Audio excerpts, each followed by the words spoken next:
Meus queridos amigos, mais uma vez é com grande alegria que nós aqui nos encontramos digitalmente para estudarmos um pouco da doutrina espírita. Iniciando o nosso ano nesse primeiro estudo, então vamos ler como preparação uma página interessante de Emmanuel que está no livro Calma, que é Fala em Paz. Muito útil para os dias atuais nossos. Justo lembrar, a voz humana está carregada de vibrações. Esforça-te por evitar os gritos intempestivos e inoportunos. Uma exclamação tonitruante equivale a uma pedrada mental. Se alguém te dirige a palavra em tom muito alto, faze-lhe o obséquio de responder em tom mais baixo. Os nervos dos outros são iguais aos teus, desequilibram-se facilmente. Discussão sem proveito é desperdício de forças. Não te digas sofrendo esgotamento e fadiga para poder lançar frases tempestuosas e ofensivas. Aqueles que se encontram realmente cansados procuram repouso e silêncio. Se te sentes à beira da irritação, estás doente e o doente exige remédio. Barulho verbal apenas complica. Pensa nisso. A tua voz é o teu retrato sonoro. Amado Mestre Jesus, queridos amigos e benfeitores espirituais, querida Alta de Souza, que todos nós, unidos nesse momento, possamos agradecer a Deus nosso Pai por mais essa oportunidade desse encontro fraterno. Abençoa, Senhor, a todos nós que aqui nos encontramos, envolve a todos com teu amor e bondade, para que juntos possamos continuar essa nossa jornada evolutiva, trabalhando sempre em prol dos nossos semelhantes, em prol de nós próprios, ajudando, auxiliando e amparando sempre. Que a tua paz reine junto conosco até o término dos nossos trabalhos. O nosso estudo de hoje é do capítulo 7 do Livro dos Espíritos, da volta do espírito à vida corporal. E aqui, então, nesse item, é o chamado prelúdio da volta, onde Kardec vai analisar alguns detalhes de o que acontece com nós espíritos quando estamos nos preparando para reencarnar. Como será o nosso estado? Quais são as dúvidas que nós temos? O que nós podemos fazer? O que nós não fazemos? Tudo isso ele coloca aqui para nós. E são, às vezes, muitas dúvidas que nós mesmos temos. E ele já abre assim: sabe os espíritos em que época reencarnarão? Aí os espíritos respondem: pressentem-na, como sucede ao cego que se aproxima do fogo. Sabem que tem que retomar um corpo, como sabeis que tendes de morrer um dia, mas ignoram quando isso se dará. E aí ele então pergunta: então a reencarnação é uma necessidade da vida espírita, como a morte o é da vida corporal? Aí os espíritos respondem: certamente assim é. Por quê? Porque nós precisamos da reencarnação. A reencarnação faz parte do nosso processo evolutivo. Sem ela, a nossa evolução seria muito lenta, muito difícil. Por quê? Porque quando estamos no mundo dos espíritos, nós temos uma noção grande da nossa própria situação. Nós temos uma noção dos erros cometidos, nós temos uma noção grande daqueles a quem nós ofendemos ou por quem fomos ofendidos, e tudo isso nos leva, muitas das vezes, a comportamentos do não perdão, do não esquecimento das ofensas. Então fica muito difícil. Com a vinda para o mundo corporal, com esse esquecimento que nós temos do nosso passado, fica mais fácil, Nós vamos sentir, às vezes, incômodo perto de certas pessoas, nós vamos sentir que não nos sentimos bem perto de determinadas pessoas, exatamente em função desse passado. Mas não temos ideia, né, de por que isso acontece. Mas vamos continuar, né? E ele pergunta, todos os espíritos se preocupam com a sua reencarnação? Tá? Aí os espíritos dizem, muitos nem pensam nisso. É igualzinho com a morte, né? A grande maioria nem pensa nisso. Muitos também não pensam na sua própria evolução, não pensam ou seja, querem levar a vida, né? E lá na espiritualidade, o que vai acontecer, né? Vai depender do nosso grau de evolução. Muitos realmente não se preocupam, a grande maioria não se preocupa, né? E nós vamos ver na literatura complementar da doutrina, nós vamos ver que os espíritos nos esclarecem que uma grande infinidade de espíritos desencarna e reencarna sem, muitas das vezes, perceber isso, tá? Porque não tem essa noção, às vezes não conseguem distinguir que estão de volta no mundo espiritual. Então, tudo depende da nossa evolução, tudo depende da maneira como nós encaramos a vida. Tá? Muitos também não querem se preocupar com isso, às vezes até com medo, né, daquilo que os aguarda novamente. Né? Tem aquela consciência das dificuldades, tem aquela consciência dos erros cometidos, então sabem que a reencarnação é algo importante para todos, né, e em função do resgate dessas faltas, e têm medo porque não sabem quais as provas a que serão submetidos, se vencerão ou se novamente cairão em falha. Né? Mas, então, nem sempre um espírito se preocupa com isso, né? Ou muitos, às vezes, sabem que tem que encarnar, mas é como ele diz na próxima pergunta, quando ele diz assim, pode o espírito apressar ou retardar o momento da sua reencarnação? Né? Aí os espíritos respondem, pode apressá-lo atraindo por um desejo ardente, pode igualmente distanciá-lo diante da prova, aquilo que nós falávamos agora. Né?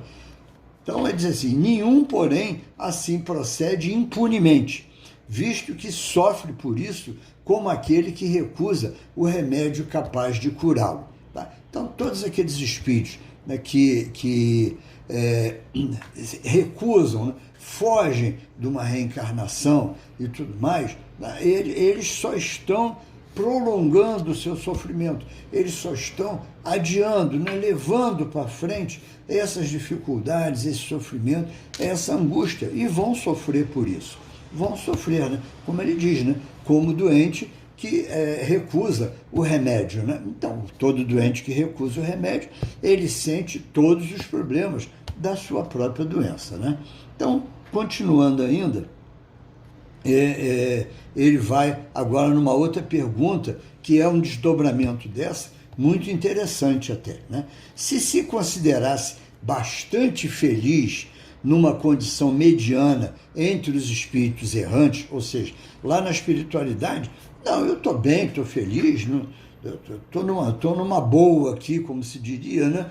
Então, e consequentemente não ambicionasse elevar-se, poderia um espírito prolongar indefinidamente esse estado?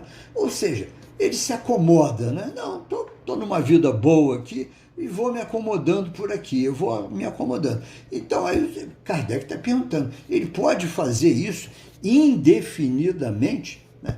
E os espíritos então respondem, indefinidamente não. Né? Lógico, porque cedo ou tarde o espírito sente a necessidade de progredir. Todos têm que se elevar. Esse é o destino de todos. Ou seja, a lei do progresso, ela é inexorável. Você pode retardá-la, você pode atrasar, mas você não vai escapar dela. Um dia você vai sentir isso. Tá? A mesma coisa nós vemos, né? Quantas pessoas passam às vezes uma existência inteira, né, encarnados, acomodados, né? Mas chega no final, eles começam a olhar e ver como foi inútil a vida deles, né? Quanto ele perdeu de tempo, quanto ele poderia ter ganho se ele tivesse se aplicado a outras coisas, feito outras coisas e tudo mais. Ou seja, é o progresso. Ele vai sentir isso e vai sofrer por causa disso. E o espírito que é encarnado, que faz isso, quando chega na espiritualidade, ele vê o tamanho do erro que ele cometeu.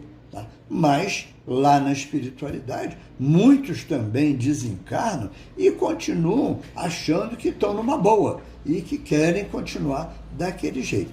Mas um dia vai chegar em que não terão mais como fugir de tudo isso, né?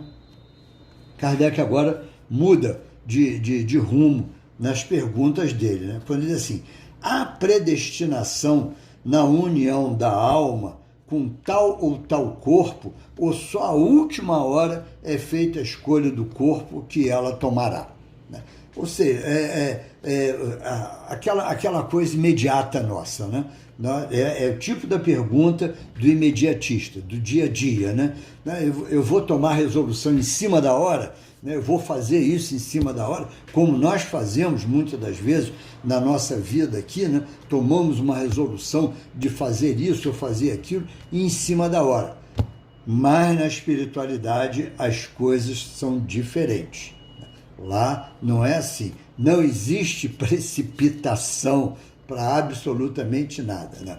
Tudo tem um planejamento. Então, os espíritos respondem: o espírito é sempre de antemão designado, né? E a literatura de André Luiz, nós vemos isso, quantas e quantas reencarnações André Luiz mostra nos livros dele e que são planejadas antes, são olhadas antes. Quantas vezes aqueles futuros pais são levados na espiritualidade para aceitar aquele espírito com antecedência, né? E aquele espírito às vezes fica ali convivendo com aqueles que serão seus futuros pais durante algum tempo antes de reencarnar, para criar sintonia, para criar afinidade. Então, tudo é feito com antecedência, né? Aí os espíritos complementam essa resposta. Tendo escolhido a prova a que queira submeter-se, pede para encarnar. Ora, Deus, que tudo sabe e vê já antecipadamente, sabia e vira que tal espírito se uniria a tal corpo. Então, vejam que essa visão, né, que ele leva para Deus, através de seus prepostos, né, nos mostra exatamente isso. Eles já têm essa ideia com antecedência, já sabem, eles têm uma visão, né, até daquele espírito, do comportamento daquele espírito, o que ele pode aceitar, o que ele não pode aceitar, né? Quantas vezes nós temos isso em relação a nossos filhos, aos nossos pais, aos nossos amigos e parentes. Nós já temos sempre uma ideia de qual será a reação de um determinado companheiro, um determinado parente. Então, a mesma coisa, lá com antecedência, esses espíritos já sabem disso, né? Aí vem uma coisa muito interessante.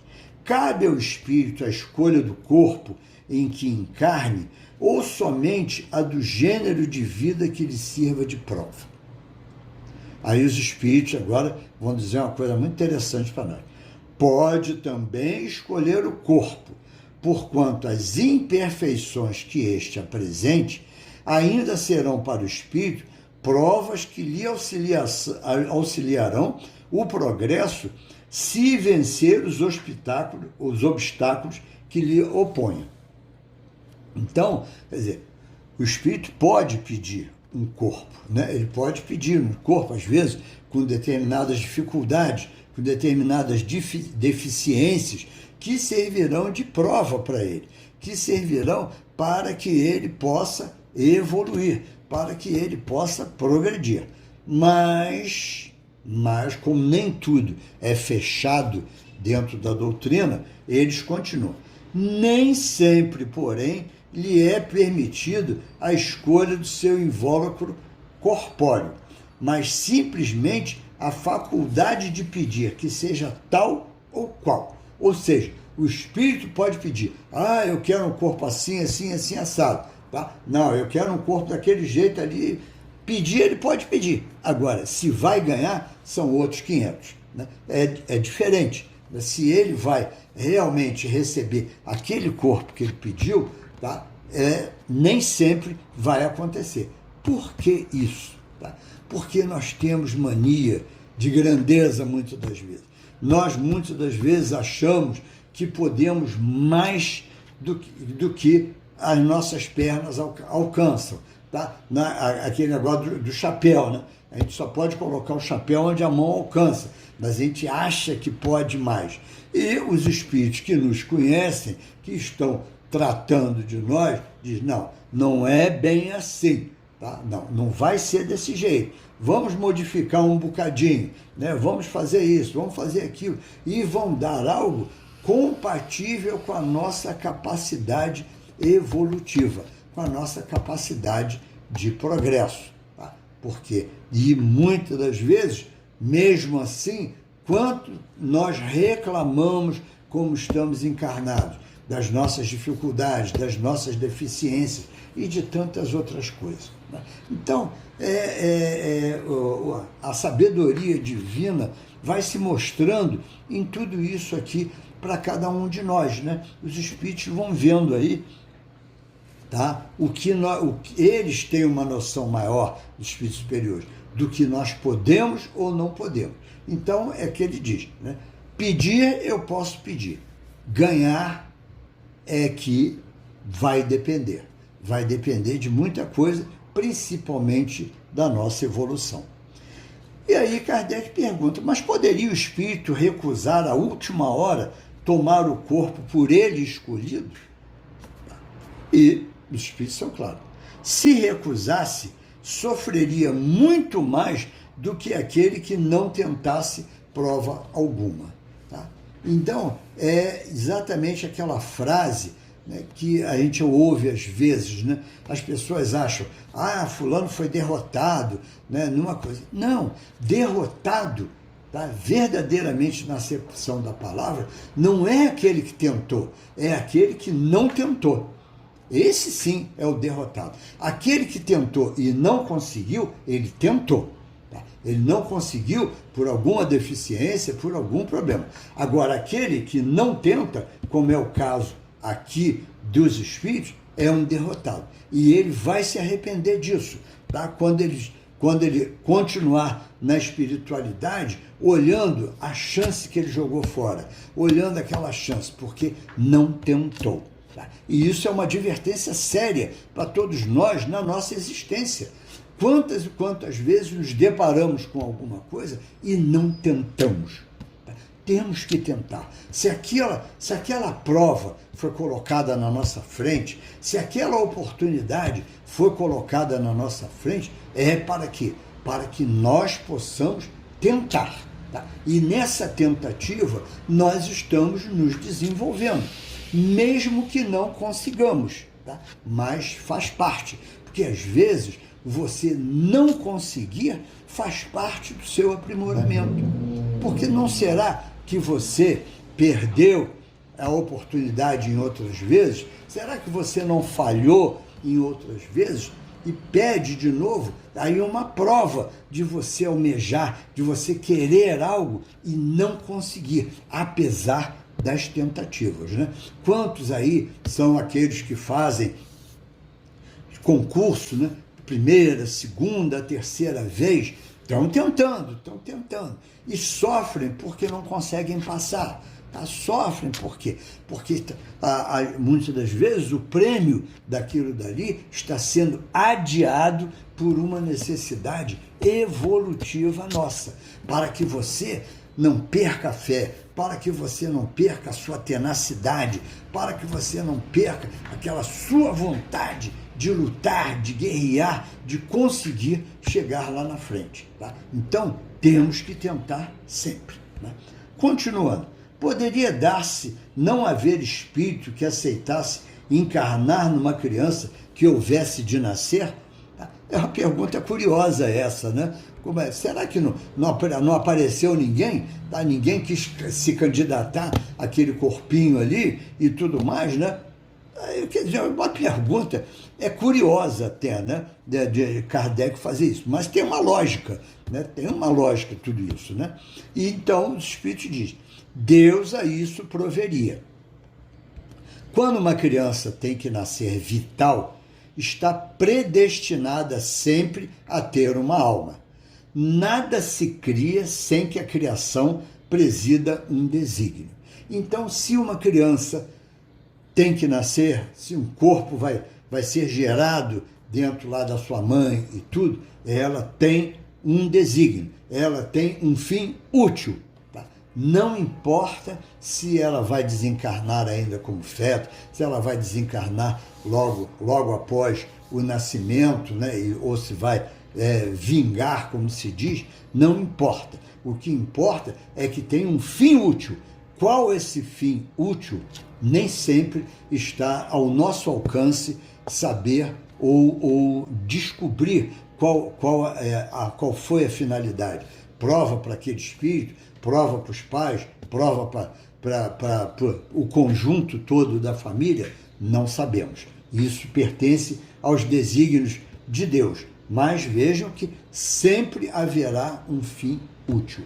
E aí, então, eu vou me antecipar uma pergunta que vai aparecer mais lá na frente, tá? Fica aí o absurdo, muitas das vezes, né, do aborto, porque se determina que o feto já vem com alguma anomalia. Tá? Isso não deveria acontecer nunca, nós temos que lutar contra isso o tempo todo, porque se ele está vindo com aquela anomalia, é porque aquele espírito que ali está plasmou aquilo através do seu perispírito naquele corpo, como uma prova para ele, como uma expiação para ele, como uma expiação para os pais. Então não podemos, de hipótese nenhuma, permitir a cessação da vida antes do nascimento, em hipótese nenhuma, né? Mas isso é estudo para mais lá para frente, né?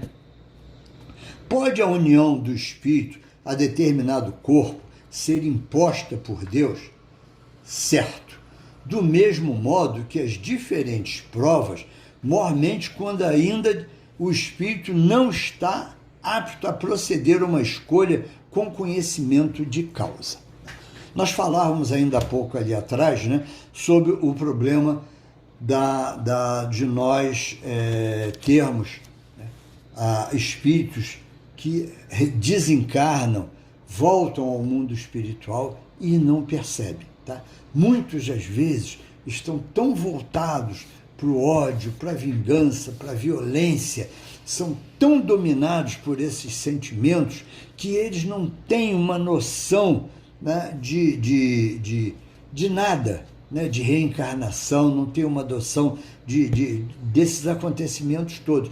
Então, nesses casos, para evitar um mal maior, né, o que Jesus nos dizia? Vai e não peques mais para que algo de pior não te aconteça. Então, aqueles espíritos recalcitrantes, né, várias encarnações seguidas, ele praticando erros. Então, chega um momento que é imposto a ele a reencarnação de uma certa forma num determinado corpo para evitar que ele continue aquela trilha dentro do mal, dentro de todos aqueles erros que está fazendo. Então, é imposta aquela dificuldade, aonde ele ali viverá uma vida inteira na dependência dos seus familiares, na dependência dos outros. Né? E aí, nessa hora, nós vemos uma outra coisa muito bonita, né? O que está lá nos evangelhos, né? O amor cobre a multidão dos pecados. Tá? Olha que trabalho lindo. Enquanto esse espírito está, vamos dizer, abre aspas, fecha aspas, prisioneiro dentro daquele corpo que ele não escolheu, ele está ali submetido à lei do amor, à lei do carinho, da fraternidade e tudo.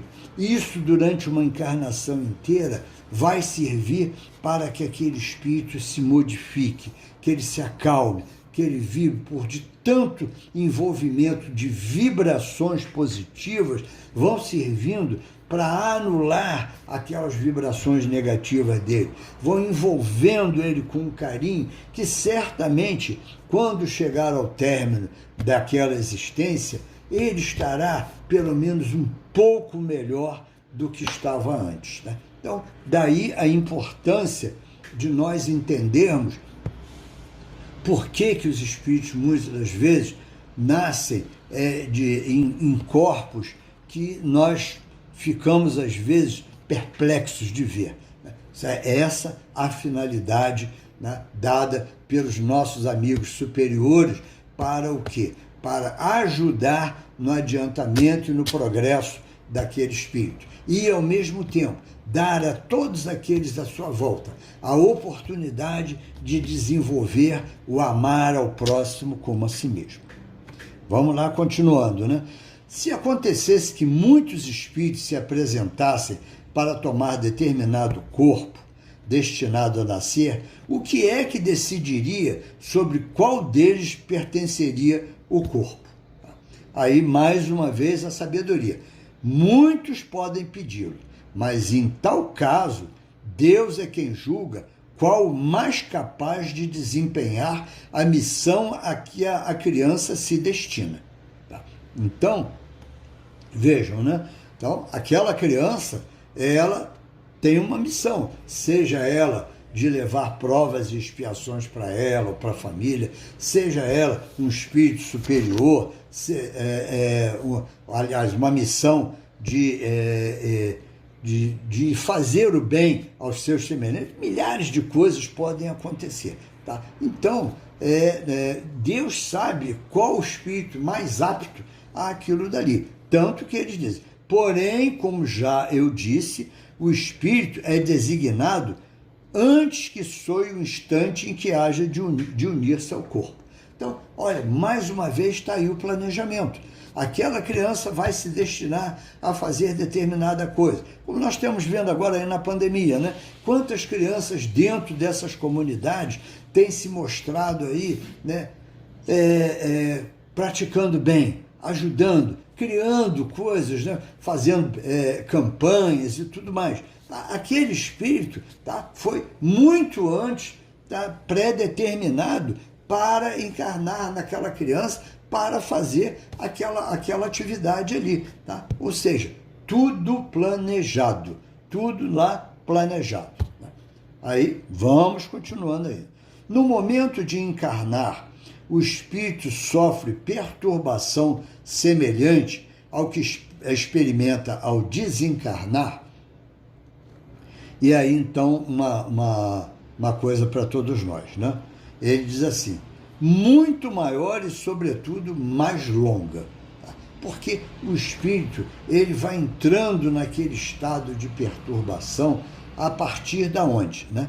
Nós já aprendemos com os espíritos que no momento em que o espermatozoide penetra o óvulo, né, e forma o ovo, né, é exatamente esse o momento em que o espírito é unido àquele ovo.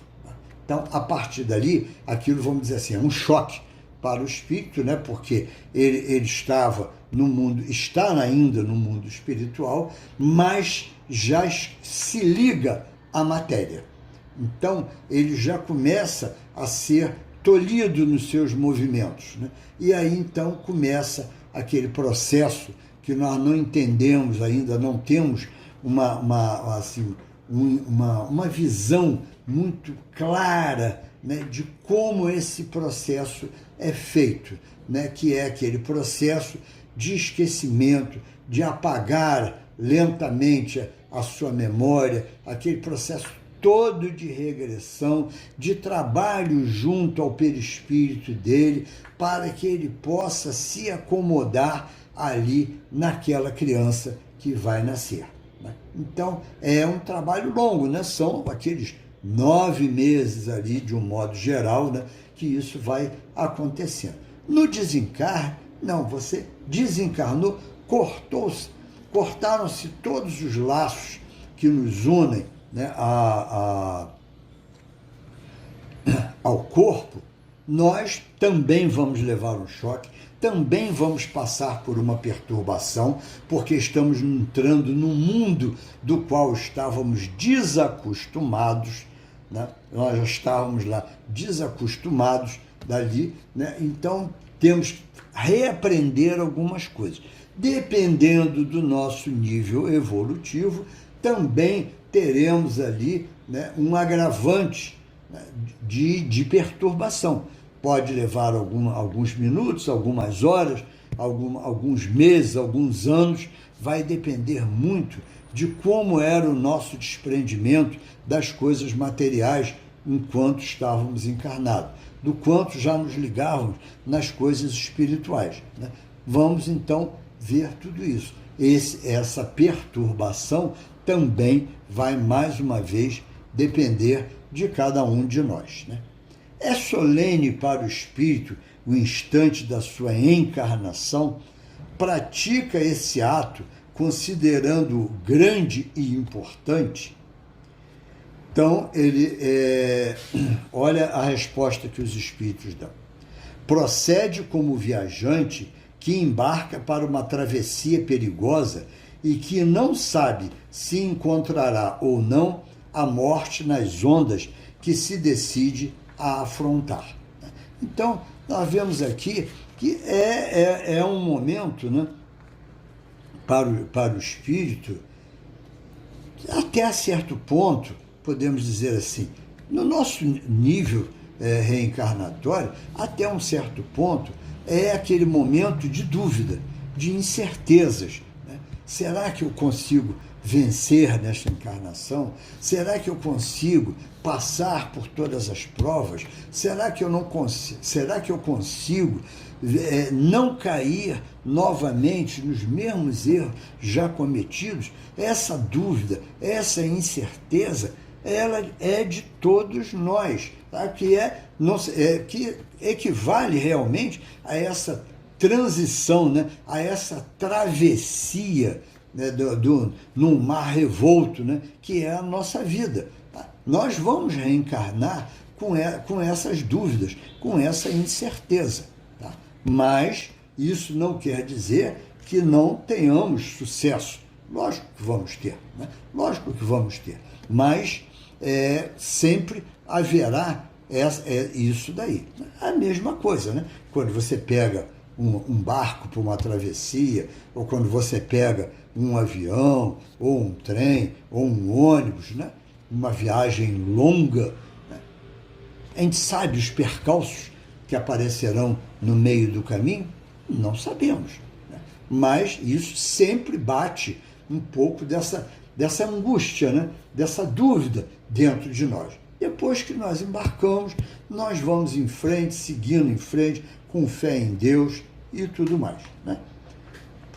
Ainda aqui nós vemos Kardec perguntando: na incerteza em que se vê quanto às eventualidades do seu triunfo, olha aí o que nós estamos falando, nas provas que vai suportar na vida, tem o espírito uma causa de ansiedade antes da sua reencarnação? E olha só o que eles vão dizer, aquilo que nós estamos comentando aqui, né? De ansiedade bem grande, pois que as provas da sua existência o retardarão ou farão avançar conforme as suportes. Tá? Então, no tempo todo nós estamos vendo esse alerta dos espíritos para nós, né? Suportarmos as adversidades que nós temos na nossa frente, suportarmos todos aqueles percalços que aparecem no nosso dia a dia, na nossa vida, tá? Nós temos que aprender a suportar com resignação. Com isso, nós estaremos avançando, né? Nós estaremos indo em frente. Tá?